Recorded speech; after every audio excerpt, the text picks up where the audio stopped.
The Argentine government announced 4 economic measures linked to the dollar, imports, and taxes after reaching an agreement with the International Monetary Fund. In Spain, after the election results of July 23rd, the president of the government, Pedro Sánchez, has called the last Council of Ministers before holidays.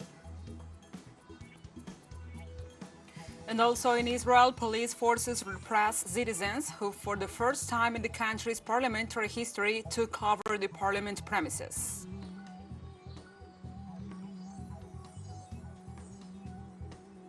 Hi, hello from the headquarters of TeleSUR English in Havana, Cuba. This is from the south. I'm your anchor, Gladys Quesada, and these are the news. The Argentine government announced on Monday that it will implement 4 economic measures linked to the dollar, imports, and taxes after reaching a technical agreement in principle with the International Monetary Fund, the IMF. The measures will modify the value of the dollar for a series of foreign trade operations and for the purchase of dollars by savers. With these decisions, they intend to increase the central bank's reserves and increase the tax collection. Everything indicates that the measures will also impact the rate of inflation. Package of economic measures to tackle macroeconomic imbalances and meet its debt commitments with the aim of raising $2 billion. On the other hand, they claim that the fiscal package has the backing of the International Monetary Fund in the midst of the negotiation of a new technical agreement.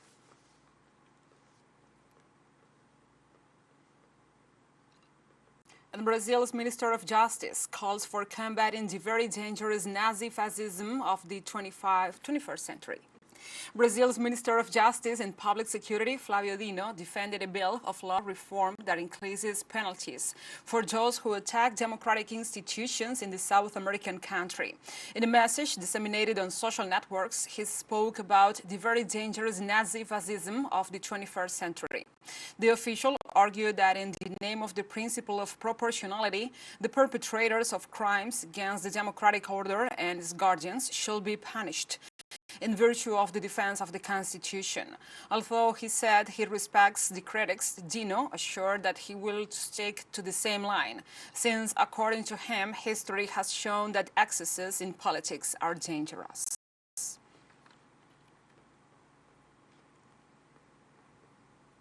And the latest survey by the Institute of Peruvian Studies shows that 81.6% of the citizens reject the administration of President Dina Boluarte.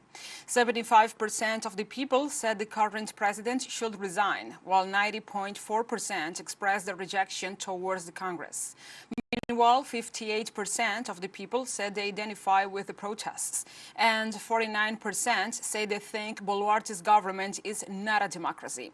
And more than 80% of Peruvians believe that it is in the best interest of the country to hold elections before 2026.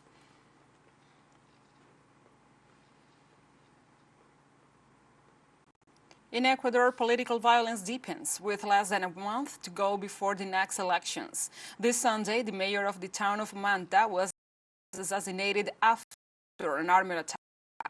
According to the reconstruction of the events, the mayor, Agustin Intriago, was coordinating a construction site in a sector when a subject shot 6 times in his direction. Local media reported that a woman was also killed during the attack. The attack takes place while the campaign for the first round of the presidential and legislative elections is advancing. In this regard, government authorities regret the death of the functionary.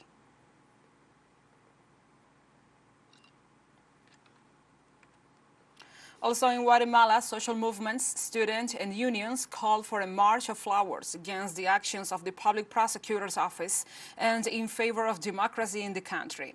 Organizers urge all sectors of the population to join in the massive demonstration in favor of democracy, since the public prosecutor's office seems to be hindering a runoff. The mobilization started at the Human Rights Square in front of the Supreme Court of Justice and ends outside the public prosecutor's office. Local and international organizations have expressed the importance of respecting the popular will expressed in the polls and that the runoff election be held on August the 20th.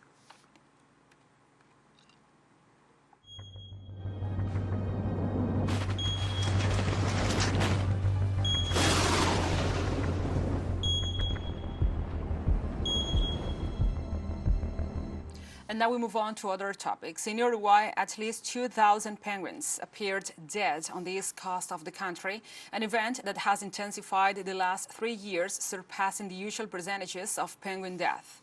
The Ministry of Environment explains that these penguins died in the Atlantic and were taken by the currents to the beaches bordering Brazil. The NGO Fauna Marina denounces that the causes of the catastrophe may be a consequence of overfishing and climate change and marine currents. Authorities report that samples on penguins tested negative for avian influenza.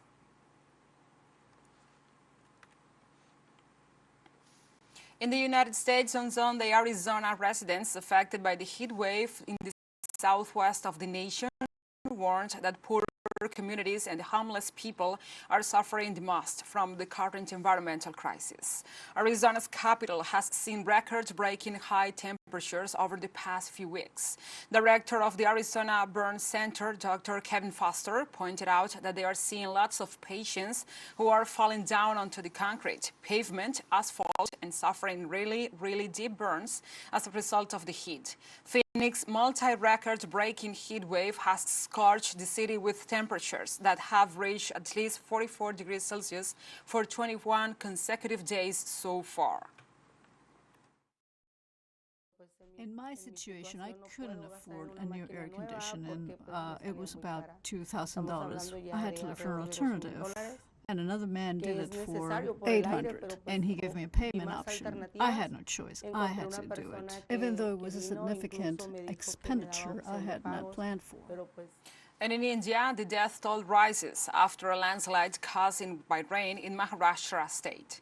The death toll after a massive landslide in central eastern India rose to 27 dead and at least 50 missing, officials announced on Sunday.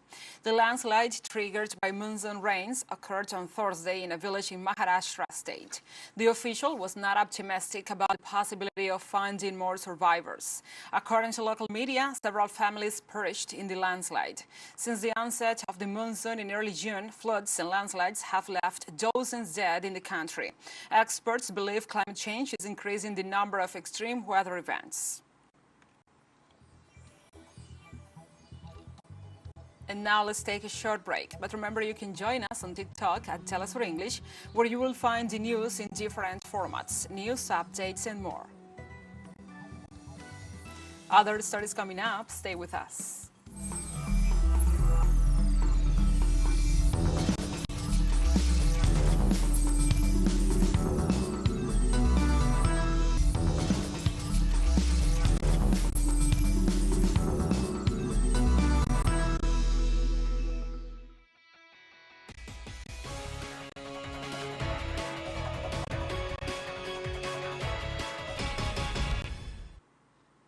Welcome back. In Spain, after the election results of July 23rd, the Prime Minister, Pedro Sánchez, has called on Monday the last Council of Ministers before the holiday break.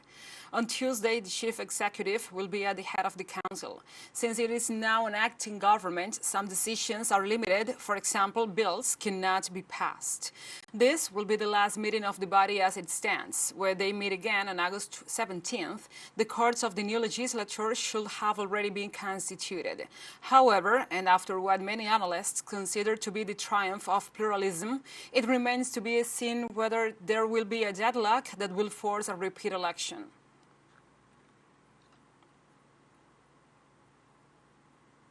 And on Sunday, Sánchez thanked the voters for demonstrating that Spain has a large and clean democracy, particularly the more than 7 million citizens who voted for the PSOE. He affirmed that they have won more votes and seats than in previous elections. According to a report, with 99.23% of the votes counted, the PSOE and the Sumar retained 122 and 31 seats respectively in Congress, while the PP and Vox obtained 136 and 33 respectively. This complicates the option for forming a right-wing bloc, as they are 7 parliamentarians away from the absolute majority. Moreover, it allows the left-wing bloc to position itself very close to the government, depending on the outcome of negotiations between the PSOE and Sumar and smaller formations such as Republican Left of Catalonia, Basque Nationalist Party, Euskal Herria Bildu, and the Junts per Catalunya.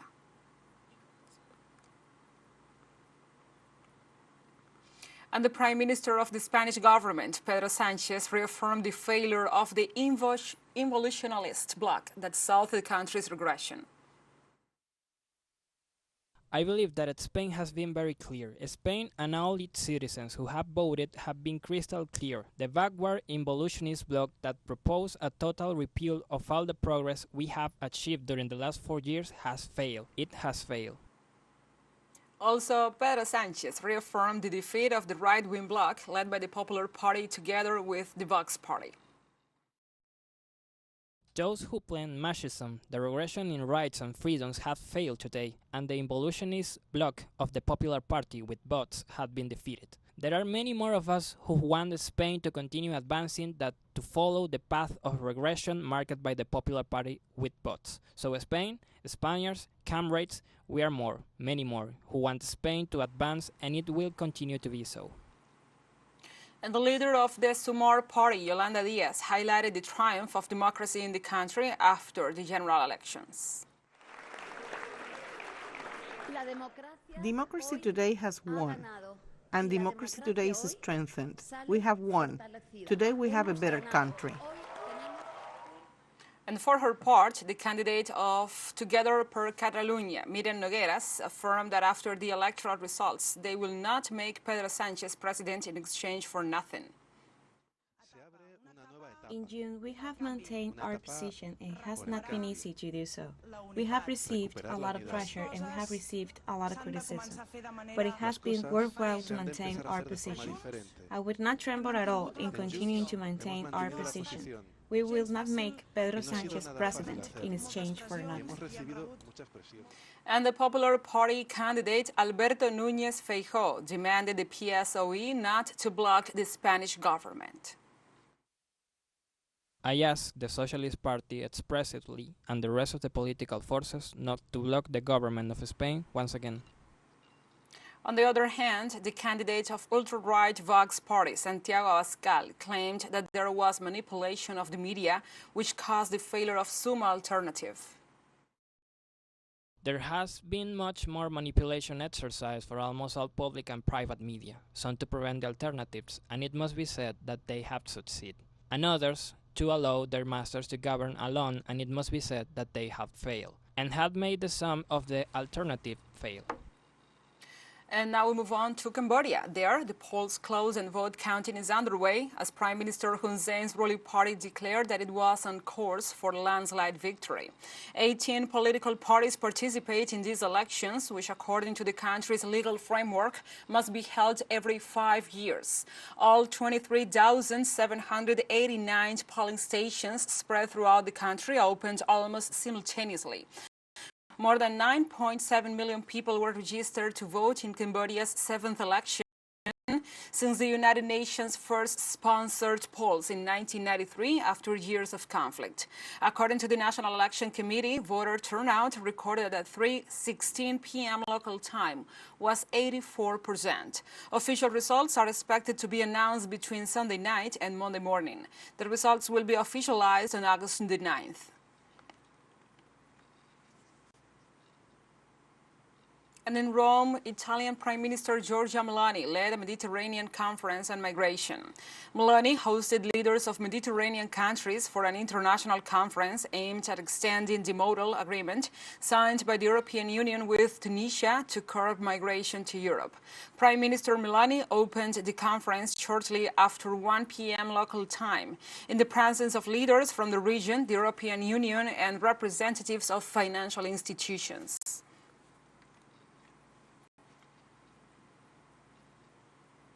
On Sunday, rescue teams searched for survivors under the rubble of a bridge that collapsed in the western Greek town of Patras.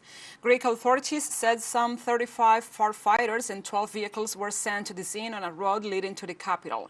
So far, preliminary data reported 8 injured and 1 dead. Fire Brigade spokesperson Vasilis Ogianis said the traffic had been closed on the bridge since July 20th due to demolition work for the reconstruction of the subway, and also said the reasons for the collapse of the bridge were not immediately clear.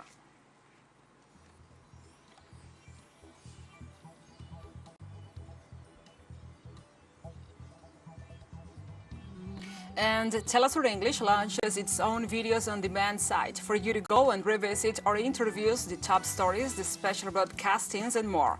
Just go to the top left corner on our website homepage and click in the video option to access our VOD platform. And now we will have a short break. Stay with us.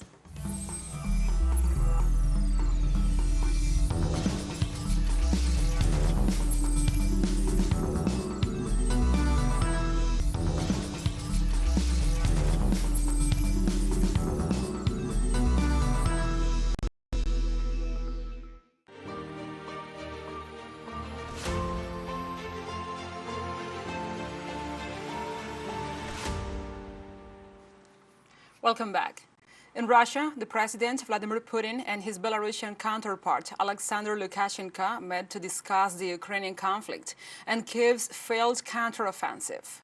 President Putin estimated that the irrecoverable losses of the Kyiv forces since the beginning of their counteroffensive already exceeded 26,000 people.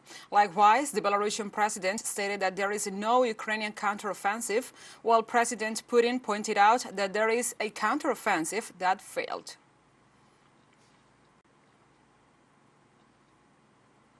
And Russia's Defense Ministry's war report issued Sunday confirms that Russian troops have repelled Ukrainian attacks on several fronts. In Lysychansk, Solidar, and Bakhmut, the young group suppressed an attempted assault by Ukrainian troops. With aviation support, they neutralized enemy formations. Also in Alexander Kalinovsk and Marinka, air support fired missiles at Ukrainian troops early detected by reconnaissance units.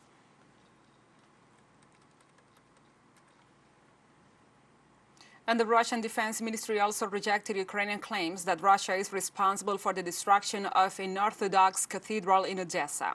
The statement issued by the Defense Ministry says the targets set for destruction, namely facilities where terrorist attacks were being prepared with the use of drones, were located at a safe distance from the cathedral. They further explained that the planning of the Russian attack is carried out with precision weapons against the military and terrorist infrastructure of the Kiev regime.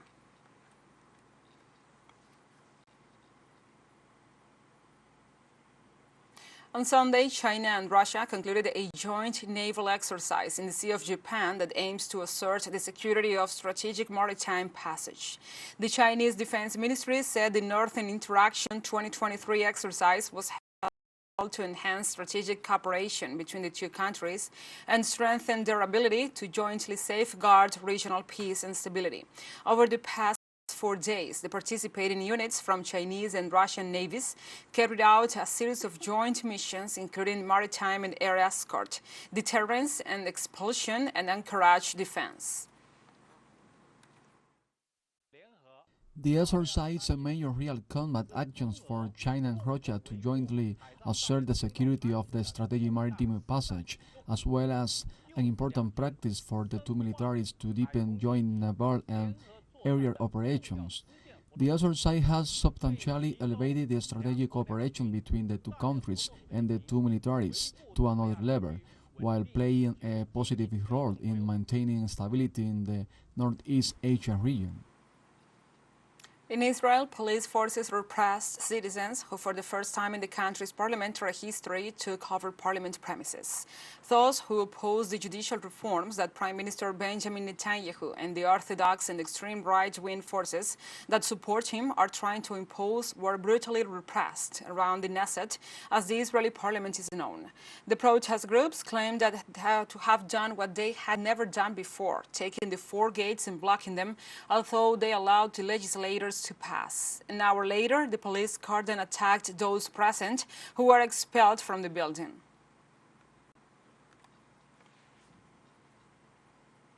On Sunday, Iraqi Foreign Minister Fuad Hussain assured his Yemeni counterpart that his nation is willing to mediate and be part of the solution to end the war in Yemen. According to the UN, the conflict that began in 2014 has caused the biggest humanitarian catastrophe on the planet. At a press conference in Baghdad on the occasion of the first visit of a Yemeni head of diplomacy to the country, Hussain assured that his country supports any political effort that supports the stability of Yemen following the recent talks between Saudi Arabia and Houthi forces. Iraq and the Iraqi governments is ready to help in this matter. The Iraqi government and the foreign ministry have good relations with all parties. We can use our influence for stability and security in Yemen, and we can act on a regional level. And regarding the offer by the Iraqi government to mediate in the conflict, Yemen's Minister of Foreign Affairs stressed that the agreement, brokered by the mediation effort of Beijing, has not had any impact on the situation in Yemen. Unfortunately, for now, we have not seen any direct impact on this agreement on the situation in Yemen, but we remain hopeful, and as I explained to the minister, we have an unofficial truce since last October as the legitimate government. We are abiding by the terms of this truce and believe the time has come to put an end to this war in Yemen. And like this, and celebrating the 18th anniversary of the foundation of TeleSUR, we have come to the end of this news brief. You can find this and many other stories on our website at telesurenglish.net. And also, if you feel so inclined, please join us on social media. We are on Facebook, Twitter, Instagram, Telegram, and TikTok. For TeleSUR English, I'm your anchor, Gladys Quesada Cruz. Thank you for watching.